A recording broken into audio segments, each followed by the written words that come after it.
बहुत मिलेंगे तुम्हें कि कब्रों के नामो निशान खत्म हो गए, मगर जिन्होंने दीन से मोहब्बत की, अपने बच्चों को ज़ेवरे तालीम से आरास्ता किया, मसाजिदों मदारिस से जोड़ दिया, अल्लाह अल्लाह उनकी आल औलाद अपने मरहुमीन को उन्होंने फरामोश नहीं किया, वो भूले नहीं, वो याद रखते, उन्हें साले सवाब करते रहते। अल्लाह ताला ने उनका दीन भी बना दिया, उनकी दुनिया भी आबाद फरमा दी। सुभान अल्लाह।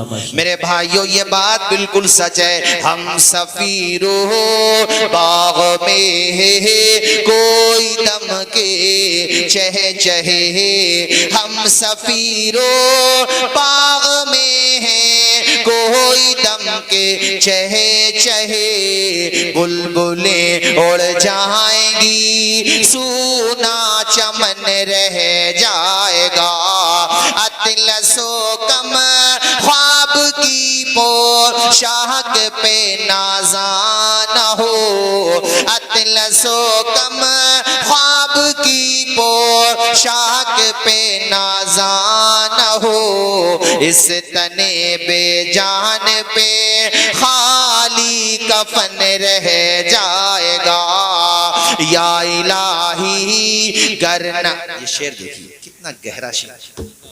जिंदगी भर सुनते रहे, वो सच है, जो सुन रहे हैं वो सच है कि हुजूर का कब्र में दीदार होगा।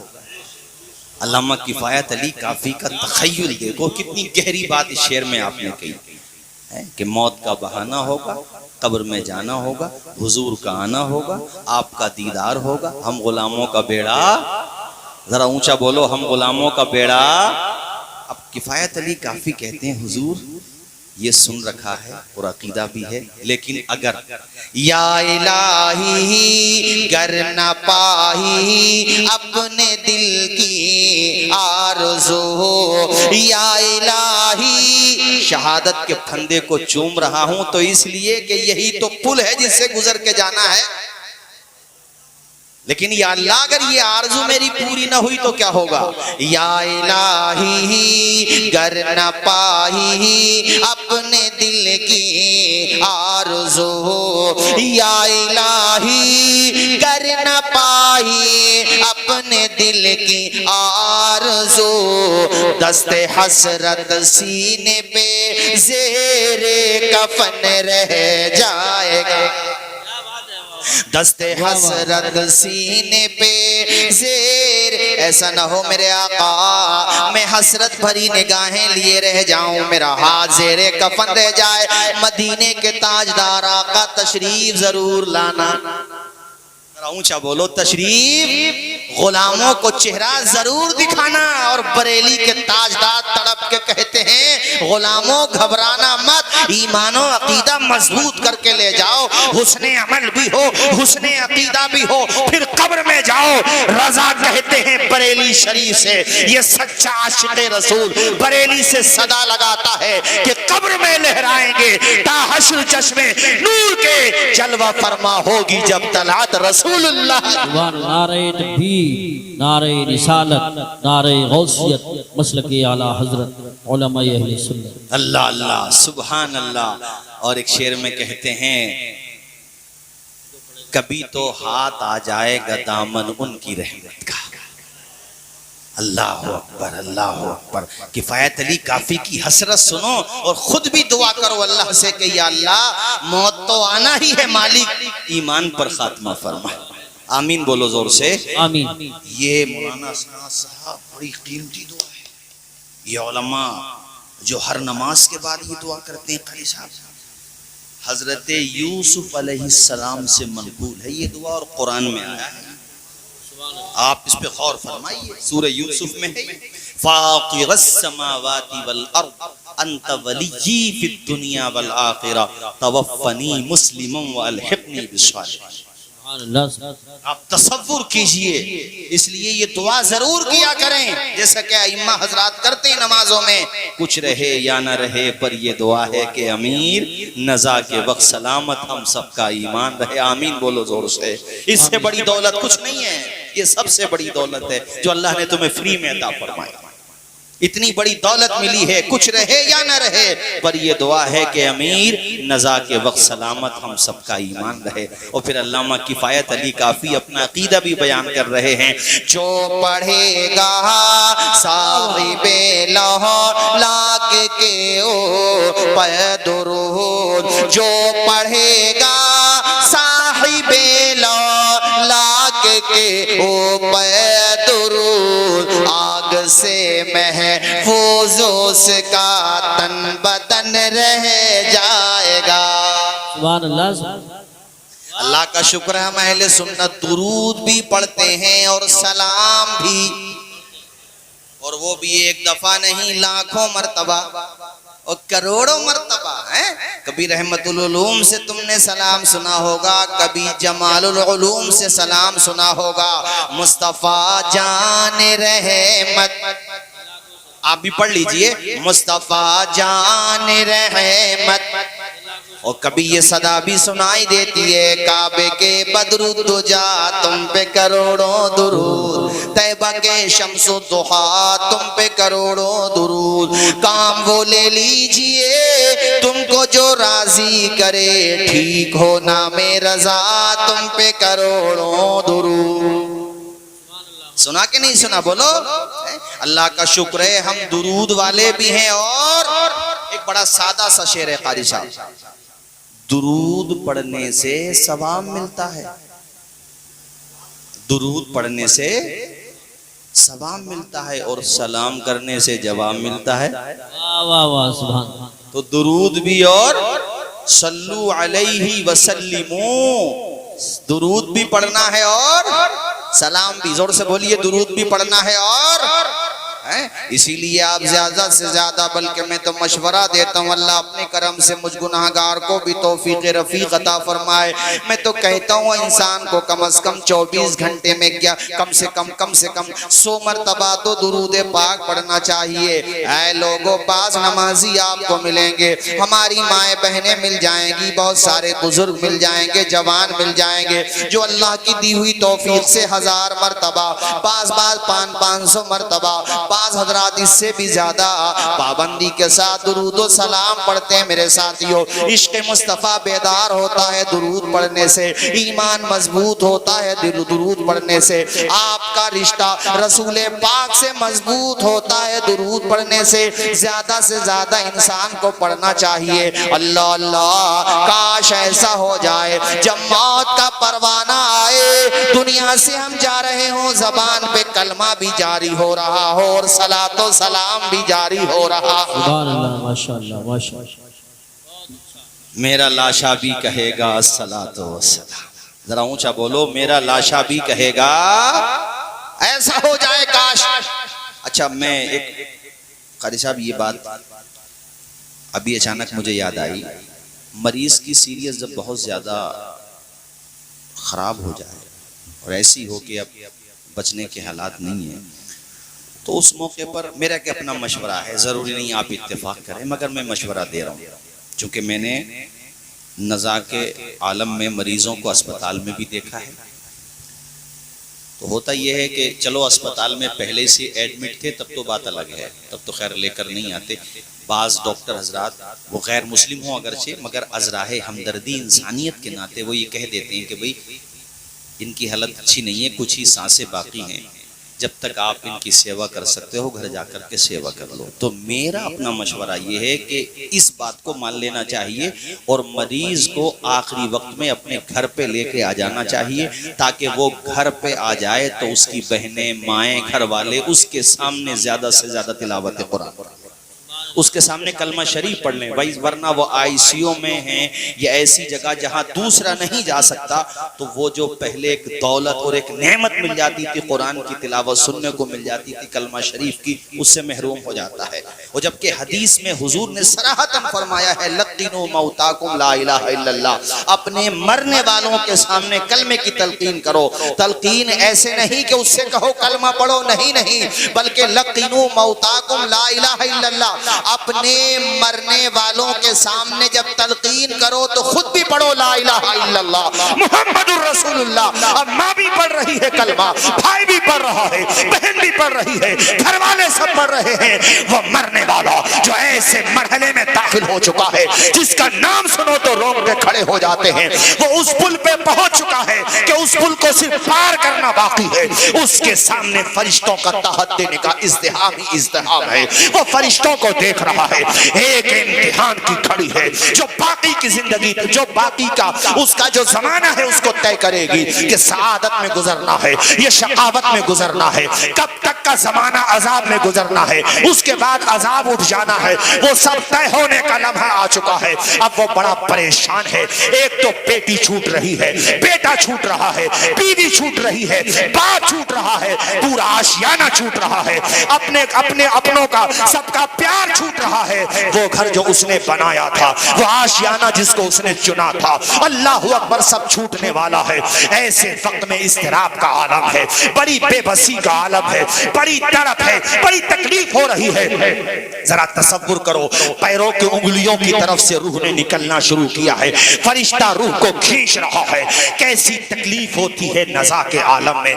किताबों में लिखा हुआ है कि इंसान को देह के अंदर बंद कर दिया जाए, ऊपर से देह का मुंह बंद कर दिया जाए, यानी देह में बिल्कुल बंद कर दिया गया, देह का मुंह भी आपने खुला हुआ नहीं छोड़ा है, नीचे से आग को सुलगा दिया जाए। उस मौके पे भी उतना दर्द नहीं होता जितना दर्द नज़ा के वक्त में होता है। इंसान के सर पे आरी रख दी जाए, आरी रखने के बाद चीर दिया जाए, उतनी तकलीफ नहीं होती। यही वजह है कि तुमने मरने वालों को देखा होगा, वो आंखें फाड़ फाड़ करके देखते हैं। अलामाते सआदत भी बताई गई हैं, अलामाते शकावत भी बताई गई हैं। मैं अलामाते शकावत का जिक्र नहीं करता, मगर सआदत की अलामतों में ये बताया गया है। लिखा है बुजुर्गों ने कि आप ये जानना चाहते हैं कि मरने वाला कैसा इंसान है तो देखो, अगर उसके नथने फूल जाएं मरते वक्त तो समझ लो ये जन्नती बंदा है। अगर उसके पसीना आ रहा हो, खास तौर पे उसके माथे पे पसीना हो, तो ये नेक बख्ती की अलामत है। ऐ मेरे साथियों, और भी अलामतें बताई गई हैं, मगर मैं इख्तिसारन आपके सामने बताऊं कि कैसे तकलीफ में है, कैसी मुसीबत के वक्त में गिरफ्तार है। अब उसने देखा मेरी माँ भी पढ़ रही है, मेरा बेटा भी पढ़ रहा है, मेरी बहन भी पढ़ रही है, सब के सब जो पढ़ रहे हैं वो ये पढ़ रहे हैं ला इलाहा इल्लल्लाह मुहम्मदुर रसूलुल्लाह। ये सदा उसके कानों से टकरा रही है। अपने अजीजों की जबान से उस वक्त वो जारी देखेगा। अल्लाह के करम से उम्मीद है कि वो भी पढ़ने लगेगा। और ये हदीस में आया, मन क़ाला ला इलाहा इल्लल्लाह इंदा मौतिही दखलल जन्नह, जिसका आखिरी कलमा ला इलाहा इल्लल्लाह होगा वो जन्नत में दाखिल हो जाएगा। माशाअल्लाह। इसलिए मैंने कारी साहब ये मशवरा दिया कि अपने अजीजों को मत ले जाओ, सीरियस हो जाए तो हालत। अगरचे मामला ये होता है कि नहीं लेके जाएं तो समाज के लोग कहेंगे, मगर समाज को मत देखो, अपने बाप की आखिरत को देखो। मैं जानता हूं कि अस्पताल में भी ऐसी सिचुएशन में डॉक्टर लोग कहते हैं कि भाई अपने अजीजों को बुला लो, मैं ये बात भी जानता हूं, मगर कभी कभी ऐसा होता है कि वो कलमा भी नहीं सुन पाते। हालांकि अल्लाह के करम से उम्मीद है कि अल्लाह चाहे तो उन्हें तौफीक मिल जाएगी कलमा पढ़ने की, मगर आखिरी वक्त में जो वो तिलावत सुनते, वो बेटा जिसको उसने कुरान पढ़ाया, माशाअल्लाह हमारे हारून भाई मरहूम, उनके बेटे, मुझे मैं यकीन के साथ कह सकता हूँ कि अपने वालिद साहब की कब्र पर कुरान पढ़ने जाते होंगे। यकीन वो जाते हैं, वो सब जाते हैं। ये कितना बड़ा इनाम है। एक बेटा, वो अल्लामा जलालुद्दीन सुयूती अल-मुतवफ़्फ़ा 911 हिजरी, उनकी बड़ी मशहूर किताब है शरह सुदूर, उसमें एक वाक़या है कि एक जवान अपनी माँ से बड़ी मोहब्बत करता था, यानी फर्मा बरदार था। माँ का इंतकाल हो गया तो किताब में है, अल्लामा जलालुद्दीन सुयूती लिखते हैं कि वो हफ्ते में एक दिन तो कब्र पे ज़रूर जाता था, एक या दो दिन, बहरहाल वो जाता था और अपनी माँ की कब्र पे कुरान शरीफ पढ़ता, इसाले सवाब करता, अल्लाह की तौफीक से जो मैसर आता वो पढ़ता। एक दिन उसकी किस्मत का सितारा चमका और अल्लाह के करम से बंजर ज़मी पे नूर की बरसात हो गई, ख्वाब में माँ से मुलाकात हो गई। ख्वाब जैसे झूठे होते हैं, सब झूठे नहीं होते, सच्चे भी होते। सच्चों की पहचान क्या है? दिल खुद बता देता है ख्वाब सच्चा है।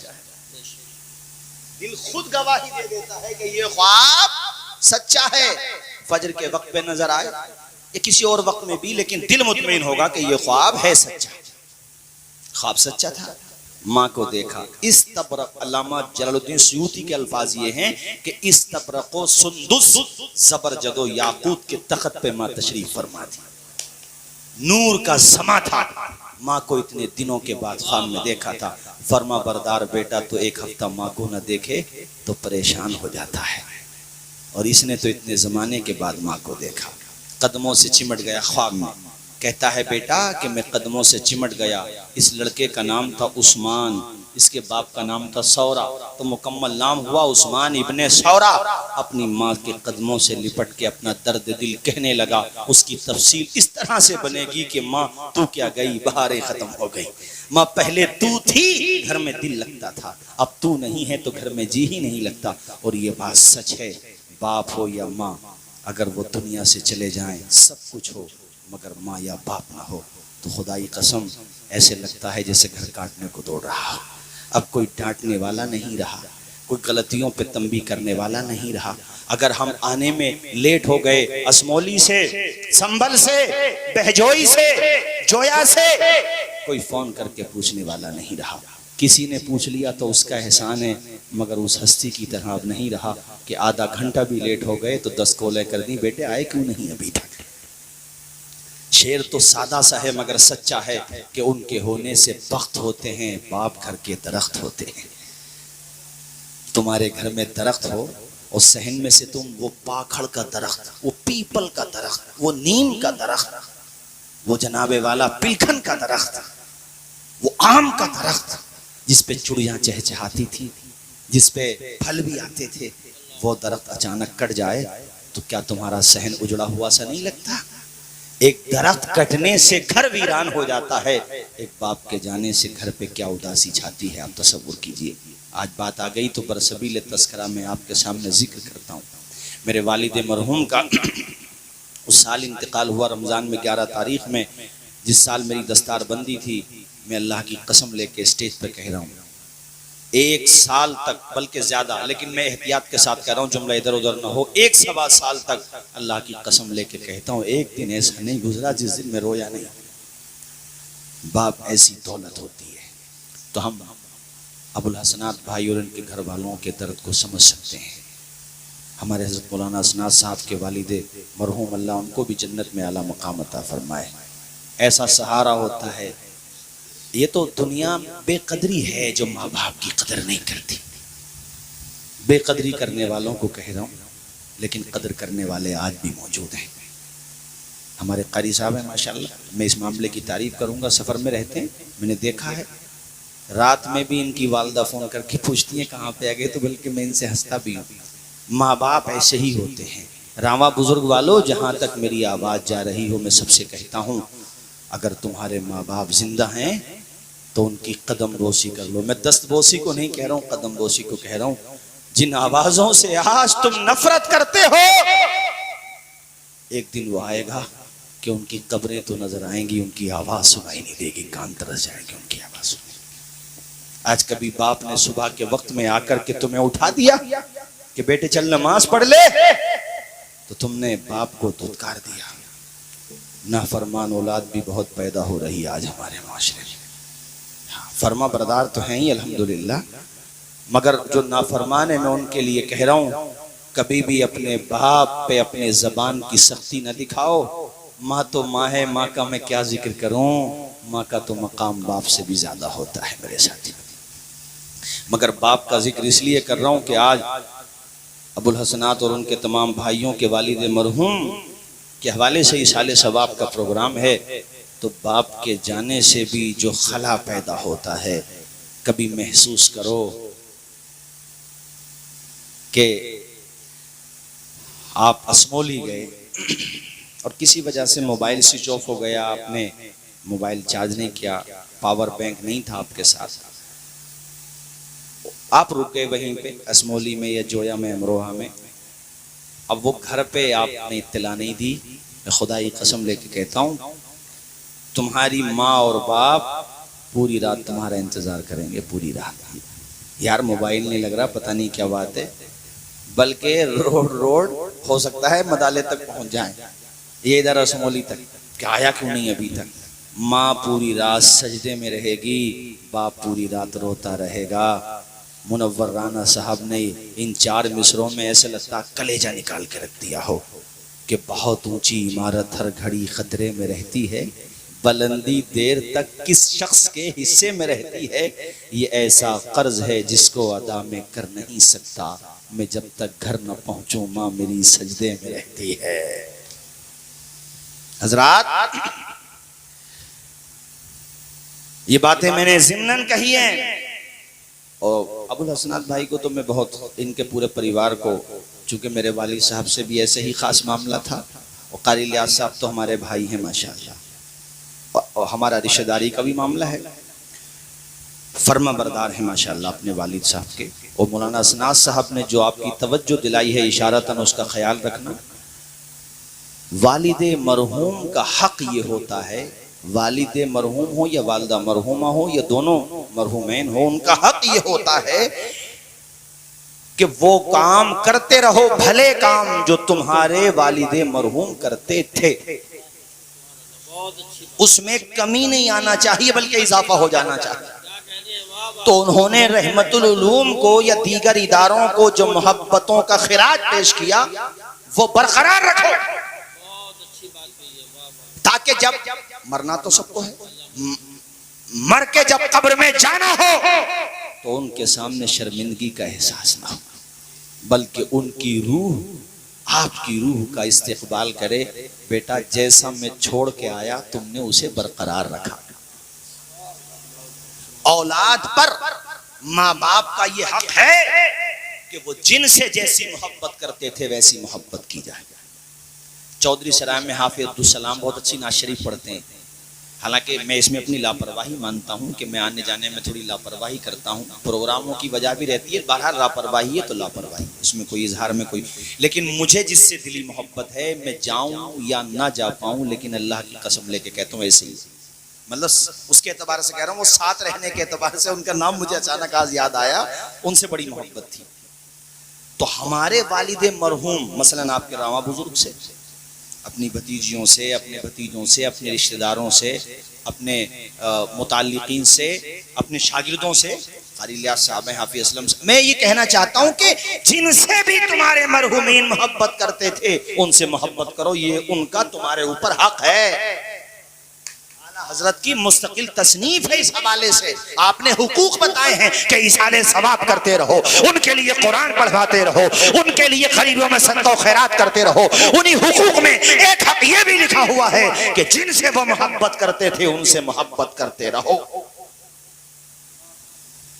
और एक हक ये भी है कि नेक काम करो, क्योंकि तुम्हारा अमल उनके पास पेश किया जाता है।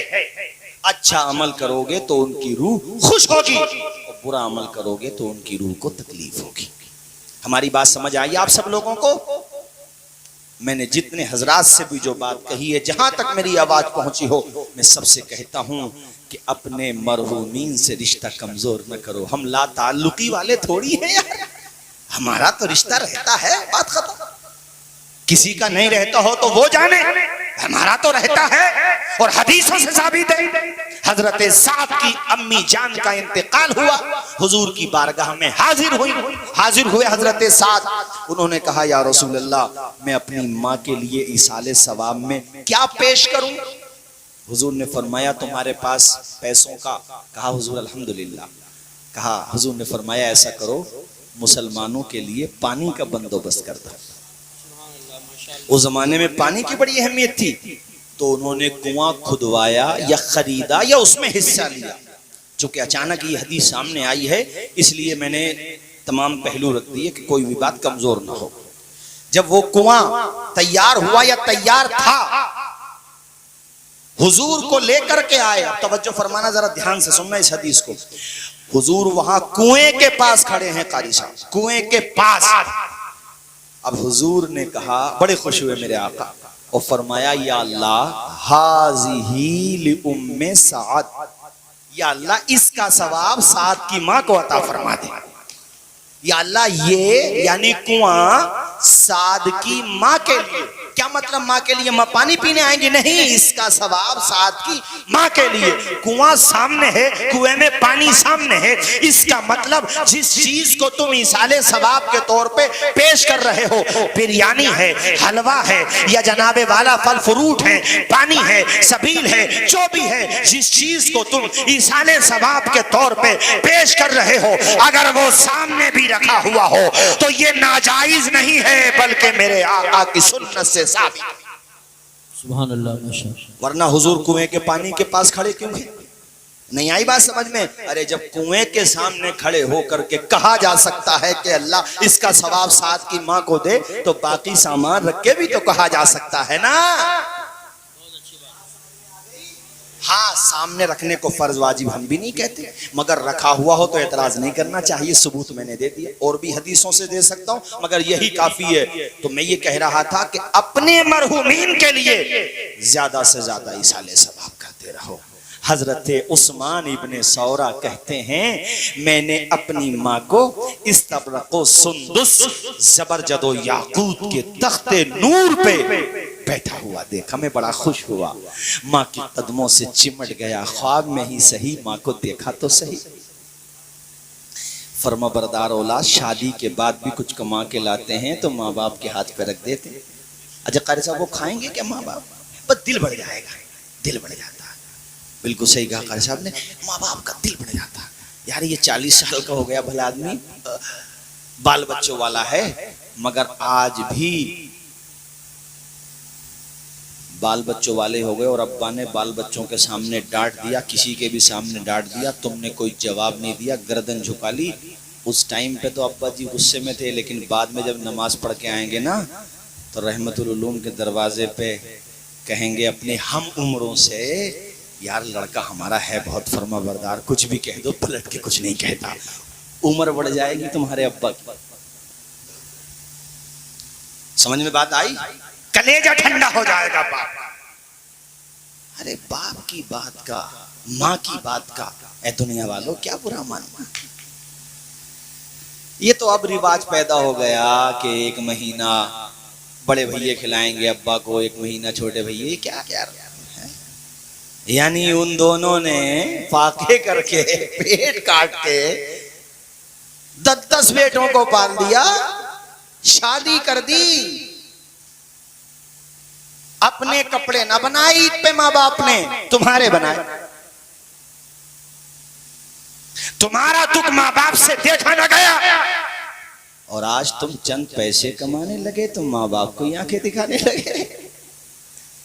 अरे बाज जगह तो अम्मा एक भैये के घर पे खाना खा रही हैं, अब्बा दूसरे भैये के घर पे, यानी दोनों एक साथ नहीं। अरे तुम पे अजाब नहीं आएगा तो क्या होगा मुसलमानों? तुमने तो माँ बाप की भी वो कदर नहीं की जो करना चाहिए। ये सबसे कह रहा हूं, जहां तक मेरी आवाज जा रही हो, जो फर्मा बरदार है उन्हें नहीं कह रहा हूं, वो तो फर्मा बरदार हैं ही। जब बाप के हाथ में खर्चा था, माँ के हाथ में था, बाप ने कभी नहीं पूछा बेटे ये पैसे तुमने कहाँ उठाए, नहीं पूछा, पूछते ही नहीं। बाप तो सुबह गया कमाने और शाम को थका हारा 8-9 घंटे की ड्यूटी करके पसीना बहा करके जब बेचारा वो कमा के घर पे लाया, अरे मालदार भी था तो बेचारा भाग दौड़ तो कर ही रहा था यार। घर पे जब आया तो बच्चे सो जाते हैं जब तक आता बाप। उसने अपने बच्चों को चैन के साथ सोते हुए देखा कि मेरे बच्चे सुकून के साथ सो रहे हैं। अल्लाह की कसम बाप की थकान उतर जाती है अपने बच्चों को सुकून के साथ सोते हुए। बताओ है कि नहीं? जोर से बताओ कितना प्रेम करता है बाप। बाप भी बाप होता है यार। वो बात यह है कि हमारे जलसों में बाप का तस्करा कम आता है, जबकि आना चाहिए। माँ का रुतबा तो ज्यादा है ही बिलाशुबा, मगर बाप का भी तस्करा आना चाहिए। बाप भी अपने बच्चों के भविष्य के लिए, अपने बच्चों को कामयाब बनाने के लिए खुद को गिरवी रखने का जज्बा रखता है। माँ जिंदगी और मौत से गुजर जाती है। जैसे माँ प्रेग्नेंट है और डिलीवरी का टाइम आया ऑपरेशन थिएटर में है, सिचुएशन बहुत ज्यादा डिफिकल्ट कह लो, बहुत ज्यादा खतरनाक है, और लेडी डॉक्टर ने घर की औरतों से कहा कि भाई बच्चा ही बचेगा या फिर माँ बचेगी, बच्चा बचेगा या माँ, दोनों में से एक। अब वो बेहोश तो होती है, इंजेक्शन लगा देती है डॉक्टर हजरात, मगर कुछ ना कुछ होश होता है। माँ उस वक्त आंखें खोल के जो कहती है वो दिल को हिला के रख देता है। औरतों ने कहा, घर की औरतों ने, अल्लाह अपने करम से फिर अता फरमाएगा, आप ऐसा करो डॉक्टर, औरत को बचा लो, इस माँ को बचा लो, इस बनने वाली माँ को बचा लो। तो माँ कहती है नहीं, मुझे नहीं, पैदा होने वाले बच्चे को बचा लो। अगर बात सच्ची हो तो जोर से बोल करके बताओ। ये माँ होती है जिसने तुम्हें देखा भी नहीं मगर तुम पे अपनी जिंदगी कुर्बान कर रही है, अपनी धड़कनों की खैरात दे रही है तुम्हें, अपने प्यार का ऐसा तोहफा दे रही है कि अपनी जान का नजराना पेश कर रही है तुम्हारे लिए। जो देखे बगैर तुमसे इतना प्यार करती है, पाल पोस के जवान कर दिया, तो वो माँ तुमसे कितना प्यार करती होगी, जरा तसव्वुर अंदाजा लगाइए।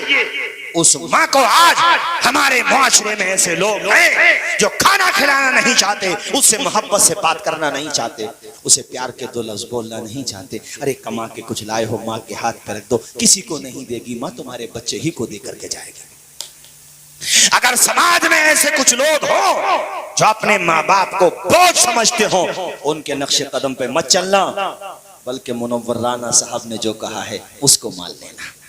किसी को घर मिला हिस्से में या कोई दुकान आई, मैं घर में सबसे छोटा था, मेरे हिस्से में माँ आई। सुभान अल्लाह। मैं घर में सबसे छोटा था, मेरे हिस्से में माँ आई। अब एक बात बता दूं मैं आपको, मौलाना सनात साहब जो जिक्र कर रहे थे मदरसे की अहमियत के बारे में, कारी यूसुफ रजा साहब ने बताया, कारी इलियास साहब ने अहमियत। बाज़ लोग सोचते हैं इस लाइन में क्या रखा है, ठीक है, अपनी अपनी थॉट है, वो सोचते हैं। हमारे हुजूर की सनद हमारे लिए काफ़ी है, खैरुकुम मन तअल्लमल कुरान व अल्लम। हम नहीं मानते मादियत को, कितने अच्छे रंग रोगन में आ जाए, नहीं मानते हैं। अब सुनो, फायदा 100% में से शायद आधा % ऐसे बच्चे निकलते होंगे जो मदरसे में पढ़े हों, हाफिज कुरान बने हों, आलिम बने हों, कारी कुरान बने हों। 1% तो नहीं, आधा % में मानता हूं ऐसे निकलते होंगे जो माँ बाप के साथ बदतमीजी करते होंगे। मैं मान रहा हूं, आधा % को मान रहा हूं। तो वो फिर इतने बदबख्त हैं कि वो इल्म से मुनव्वर ना हो सके। मैं फिर उनको बदबख्त ही कहूंगा कि इल्म मिला तब भी माँ बाप के फरमा बरदार ना बन सके। लेकिन आधा %, बाकी 90% और 50 भी जोड़ो उसमें, ऐसे हैं कि जब बाकी भाइयों ने माँ बाप को बेसहारा कर दिया तो मदरसे का पढ़ा हुआ हाफिज कुरान, कारी कुरान, आलिम दीन अपने माँ बाप के लिए ढाल बन गया। तुम खाना ना खिलाओ, पैसे भी ना दो, माँ बाप की खिदमत में करो। बेशक सुभान। दर्जनों मिसालें मैं दे सकता हूँ, दर्जनों मिसालें दे सकता हूँ मैं आपको, अपने इलाके की, पूरे भारत की बात नहीं कर रहा। बाकी भाइयों ने जब बेसहारा छोड़ दिया माँ बाप को, तो मदरसे का ये सदका है। अब मुझे बताओ, मदरसों की जरूरत है कि नहीं? ऊंचा बोलो, है कि नहीं? चूंकि उसे घुट्टी में पिलाया गया, वहां के उस्ताजों ने मदरसे में ये सिखा दिया उसे कि बेटा, बाप जन्नत का दरवाजा है और माँ के कदमों के नीचे जन्नत है। तू कितनी ही नेकियां कर ले, अगर अपने माँ बाप को अपने माँ बाप की नाफरमानी करेगा, नाराज करके दुनिया से जाएगा, तो समझ ले तेरा बेड़ा पार होने वाला नहीं है। इसलिए वो जानता है कि मुझे माँ बाप की खिदमत बहर कीमत करना ही पड़ेगी।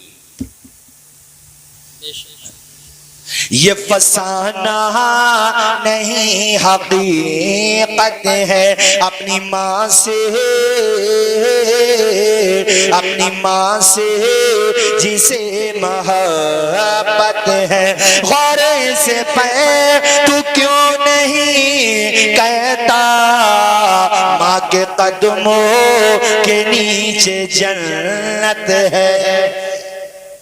जरा जोर से बोलिए, माँ के कदमों के नीचे खैर मेरे साथ तो नहीं आए, मगर आपके साथ सज्जाद निज़ामी साहब मरहूम आए होंगे, चूंकि जिस वक्त वो पढ़ते थे उस वक्त हम भी मदरसे में पढ़ा करते थे। जब वो जलसों में कलाम पढ़ते थे तब हम मदरसे में पढ़ा करते थे। मगर आपके साथ तो माशाल्लाह बहुत प्रोग्राम किए उन्होंने। सज्जाद निज़ामी साहब, माँ बाप के लिए उनके 2 मिसरे सुनाऊंगा। 2 मिसरे में आपको सुनाता हूँ। मैंने पढ़े भी बहुत हैं जलसों में, मगर बड़ी सच्ची बात कही है। वो जीते जी दुनिया में जन्नत का मजा लेंगे, वो जीते जी दुनिया में जन्नत का मजा लेंगे, वो जीते जी दुनिया में जन्नत का मजा लेंगे, जन्नत का मजा लेंगे। जो बाप को खुश रखेंगे और माँ की दुआ लेंगे, जो बाप को खुश रखेंगे और माँ की दुआ लेंगे। अल्लाह अल्लाह। हजरत उस्मान इब्न सौरा ने कहा, अम्मी जान तुम क्या आई, घर की बहारें खत्म हो गई। जब तक आप बकायदे हयाती बड़ा दिल लगा करता था, माँ आप घर में जी नहीं लगता। ऐ मेरी माँ मुझे ये तो बता, मैं तेरी कब्र पे फातिहा पढ़ने आता हूँ, तुझे पता चलता है या नहीं? माँ मैं तेरी कब्र पे जब फातिहा के लिए आता हूँ इसाले सवाब के लिए, तो माँ तुझे पता चलता है या नहीं? माँ ने अपने बेटे की पेशानी नहीं चूमी होगी? यकीनन चूमी होगी। कहा बेटे कब्र पे आने की बात करता है। ये जो वाकया मैं आपको सुना रहा हूँ अल्लामा जलालुद्दीन सुयूती की किताब शरह सुदूर के अंदर लिखा हुआ है। कहा बेटे कब्र पे आने की बात करता है, मैं तेरी माँ हूँ, तू घर से निकलता है, खुदा के करम से मुझे इत्तला दी, वो मेरी रूह तेरा इंतजार करती है, मेरे कलेजे का टुकड़ा आ रहा है। ये वाकया सुनाने का मकसद ये है कि बाप की रूह कब्र पे जाओ, माँ की कब्र पे जाओ, कभी ये न सोचो कि वो हमें नहीं देख रहे हैं। ऐसा नहीं है, वो देख रहे हैं, हम उन्हें नहीं देख रहे, मगर वो हमें, अरे तुम्हारे नालैन, तुम्हारे पाँव में जो जूतियां हैं उसकी आवाज तक सुन लेती है रूहें। इस पे दलाइल लखनऊ में बहुत ज्यादा अल्हम्दुलिल्लाह आला हजरत का पूरा रिसाला मौजूद है सिमाई मौता के नाम से। अल्हम्दुलिल्लाह आला हजरत इमाम अहले सुन्नत ने दलाइल के अंबार लगा दी, अल्लाह का शुक्र। हजरत कहा अच्छा माँ तो मेरे आने से तुझे सुकून मिलता है? कम बेटे सुकून मिलता है। माँ ने जो जुमले कहे वो सुनो। कहते हैं मेरे आसपास की जो रूहें हैं, जो अरवाह हैं, वो मुझे मुबारकबाद देती हैं, ए खातून बेटा हो तो फिर ऐसा जैसे अल्लाह ने तुझे अता फरमाया। वाह वाह वाह। तो तुम भी ऐसे ही बेटी और बेटों को तरबियत दो कि बेटियां घर से कुरान पढ़ के इसाले सवाब करती रहें, सत्ता खैरात भी करें, और बेटे कब्र पे जाके कुरान पढ़ते रहें। उस्मान ने कहा ए माँ और रूहें कहाँ बेटे? और रूहें भी मुझे, और जब तक तू यहाँ रहता है तू मेरे लिए इसाले सवाब करता है और मैं खुदा से तेरे लिए दुआ करती रहती, और किसी दिन आने में ताखीर हो जाती है तो मैं तेरा इंतजार करती हूँ। अब जो जुमला माँ ने कहा वो सुनो, उसी पे मेरी तकरीर खत्म। कहा माँ मुझे कुछ वसीयत कर दे। खाम माँ ने जो वसीयत की वो उस्मान इब्ने सौरा के लिए नहीं थी सिर्फ, वो हर माँ की हर बेटे के लिए, बेशक सुभान अल्लाह। हर बाप की हर बेटे के लिए है, हर अजीज की अपने अजीज के लिए है। क्या नसीहत थी वो भाईजान? नसीहत ये थी बेटे जब तक, सुनो साहिबो इसको ध्यान के साथ सुनो, अल्लाह मुझ गुनाहगार को भी तौफीक दे कि अपने मरहूमीन की कब्रों पे जाके इसाले सवाब किया करें ज़्यादा से ज़्यादा। अजीज़ों का कुछ नहीं पता। अभी हमारे फारूक भाई थे राय सत्ती पे, इमरान भाई, हाँ बड़ी खिदमत करते थे दीन की। 4-5 दिन पहले फ़ोन पे बात हुई और एक दिन फ़ोन आया इंतकाल हो गया। कुछ नहीं पता ज़िंदगी का। हम आप यहाँ बैठे हैं 1-1 साल 2-2 साल 10-10 साल का प्रोग्राम लेके चल रहे हैं, बहुत लंबी हो गई 10 साल। इंसान को तो ये भी नहीं पता कि आने वाला सूरज निकलेगा या उससे पहले अपना जनाजा निकल जाएगा। सही बात। वो कब्रों पे कोई फातिहा पढ़ते हुए कह रहा था, यार दुनिया की जिंदगी में बड़ी झंझट है, बहुत चैन के साथ सो रहे हो आप लोग। तो आलम तखय्युल में कब्रों की रूहों की आवाज आती है, हम नहीं सो रहे हैं चैन के साथ, हमने तो जो किया उसकी सजा काट रहे हैं। अलबत्ता तुम जरूर अपनी जिंदगी बर्बाद करके फिर यहीं पे आ रहे हो, और वही मिलेगा तुम्हें जो हमें मिल रहा है। सही बात। एक शागिर्द अपने उस्ताद के साथ कब्र पे थे, तो उस्ताद ने पूछ लिया शागिर्द से, बेटा ये बताओ, ये जो मरहूमीन हैं, मरहूमात हैं, जो कब्रों में आराम कर रहे हैं, इन्हें अगर दुनिया में आने का मौका मिल जाए तो ये क्या करेंगे दुनिया में आकर? शागिर्द ने बड़ा अच्छा जवाब दिया। जवाब सही था उसका। कहा, हजरत अगर ये दुनिया में आ गए तो ये तो सब कुछ देख चुके हैं ना, ये तो दुनिया में आ गए तो गुनाह का नाम भी नहीं लेंगे। जो मर्द हैं वो मस्जिदों को दरवाजा नहीं छोड़ेंगे, जो औरतें हैं वो घरों पे मुसल्ले पे रहेंगी, बुरे कामों से दूर रहेंगे। हजरत ने फरमाया, बेटे अब ये तो नहीं आएंगे, जो इनके लिए कह रहे हो वो खुद के लिए कर लो। क्या बात है, वाह सुभान अल्लाह। नहीं आई बात समझ में? क्योंकि ये तो पहुंच गए वहां, तुम्हारा पहुंचना बाकी है, और पहुंचोगे जरूर, पहुंचोगे। मैयत को दफन करते हैं, सब कहते हैं कि अरे जरा देख लेना चेहरा किबले की तरफ है कि नहीं। बाद मरने के सबको फिक्र है कि चेहरा किबले की तरफ है नहीं। इतनी ही फिक्र अगर जीते जी भी कर लें तो। सुभान अल्लाह। और जो ऐसी फिक्र करते हैं, जनाजे उनके ताजुश शरिया की तरह होते हैं कि जब जनाजा उठा बरेली में तो सदा पूरी दुनिया में गुलाम क्या लगा रहे थे, लहद में इश्क रुखे शह का दाग लेके चले, अंधेरी रात सुनी थी चराग लेके चले, अख्तरे कादरी खुल्ल में चल दिया, खुल्ल वाहे हरे कादरी के। सुभान अल्लाह, माशाअल्लाह। कहा, बेटे मेरी वसीयत ये है तेरे लिए, वो वसीयत मैं आपको सुना रहा हूं। मां क्या? का बेटे जब तक तेरे जिस्म में, तवज्जो से, कब्र पे आने की ताकत रहे, मेरे लाल इस सिलसिले को मौकूफ मत करना। सुभान अल्लाह। ये मां कह रही है बेटे से, ए बेटे तू कब्र पे आता है, मेरी रूह को सुकून मिल जाता है। तो माँ की वसीयत उस्मान इब्न सौरा के लिए थी, उनकी माँ की। हम सब के मरहूमीन हमसे भी यही कह रहे हैं कि दुनिया में इतने मगन न हो जाओ कि अपने बाप को बुला बैठो, इतने मस्त न हो जाओ दुनिया में, अरे हम ही को देख लो, हम ही क्या लेकर के आए हैं दुनिया से। इतने मगन न हो जाओ कि अपने बाप की रूहों को इसाले सवाब न कर सको। जहां तक मेरी आवाज जा रही है, जहां तक जाएगी, सबसे कहता हूं कि अपने मरहूमीन की कब्रों पे जाया करो, इसाले सवाब किया करो। और ये जैसे मदाला के कब्रिस्तान है, अपने रामा बुजुर्ग के कब्रिस्तान, कभी कुछ हिस्से ऐसे हैं कि वहाँ से आम शाहराह गुजरती है, यानी वहाँ से आम तरीके से रास्ता है, तो आप लोग गुजरते ही हैं तो मोटरसाइकिल की रफ्तार थोड़ी कम कर लो और 3 मरतबा कुल हुवल्लाह शरीफ पढ़ लो, और दिल ही दिल में नियत कर लो, या अल्लाह जो पढ़ा है इसका सवाब इन सब अहले ईमान को अता फरमा दे मेरे मालिक। आज तुम उनके लिए इसाले सवाब करके जाओगे, तुम्हें भी सवाब मिलेगा। अल्लाह ऐसे लोगों को पैदा फरमाएगा जो तुम्हें इसाले सवाब करेंगे। अल्लाह पाक हुस्न अमल की तौफीक अता फरमाए। सहवन या कसदन कोई बात मेरी ज़बान से खिलाफ शरा निकली हो, मैं भी कलमा पढ़ता हूँ मेरे साथ, आप भी पढ़ लीजिए, ला इलाहा इल्लल्लाहु मुहम्मदुर रसूलुल्लाह। मौला ताला अलहाज रमज़ानी साहब मरहूम और हमारे